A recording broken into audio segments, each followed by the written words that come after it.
ऊपर वाले ने आपको 2 हाथ 2 पैर दिए हैं, अच्छा खासा दिमाग दिया है, और अगर फिर भी आप अपनी किस्मत को कोसते रहते हो या फिर जो आपके पास नहीं है उसके लिए रोते रहते हो, बजाय उसको पाने की कोशिश करने के आप अपनी आसपास की कंडीशंस को दोष देते रहते हो, तो आपको ऐसे लोगों के बारे में सुनना चाहिए जिन्होंने निराशा को आशा में बदला और रास्ते में आने वाले हर एक पत्थर को सफलता की सीढ़ी में बदल दिया। ऐसे लोग जो दुखी और उदास होने से इनकार कर देते हैं, वो मायूसियों और नाकामयाबियों को अपने ऊपर हावी नहीं होने देते। ऐसे ही लोगों में से एक की कहानी आज मैं आपको सुनाने वाला हूं जो आपको बहुत हिम्मत देगी। उनका नाम है विल्मा रुडोल्फ। एक ऐसी लड़की जिसका जन्म गरीब परिवार में हुआ। जब वो सिर्फ 4 साल की थी तो उसे डबल निमोनिया और काला बुखार हो गया, जिसकी वजह से उसे पोलियो हुआ और उसका एक पैर खराब हो गया। अपने पैर को सहारा देने के लिए वो ब्रेसेस पहना करती थी। डॉक्टरों ने तो ये तक कह दिया था कि वो अब कभी चल नहीं पाएगी, लेकिन विल्मा की मां ने उसकी बहुत हिम्मत बढ़ाई और कहा कि ऊपर वाले की दी हुई क्षमता, मेहनत और लगन से वो जो चाहे वो पा सकती है।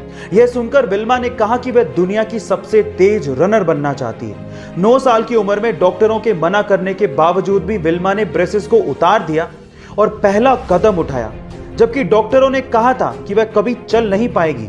13 साल की होने पर उसने अपनी पहली रेस में हिस्सा लिया, पर वो सबसे पीछे आई।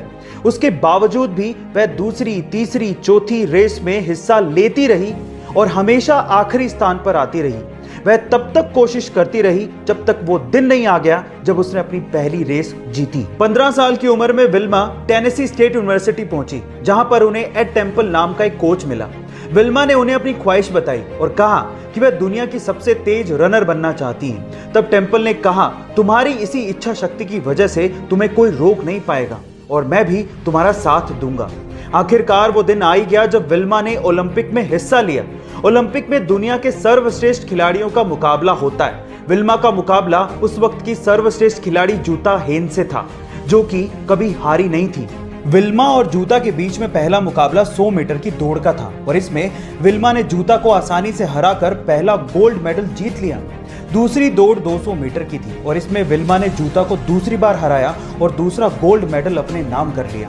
तीसरी दौड़ 400 मीटर की रिले रेस थी और इसमें विल्मा का मुकाबला एक बार फिर से जूता से ही था।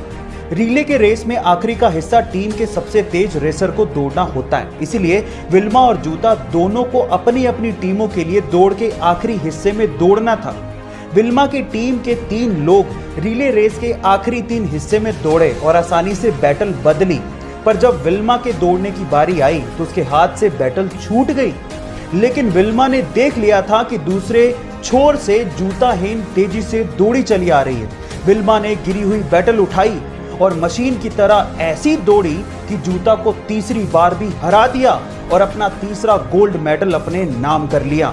यह बात इतिहास के पन्नों में दर्ज हो गई कि एक लकवाग्रस्त महिला 1960 में ओलंपिक में दुनिया की सबसे तेज धाविका बनी।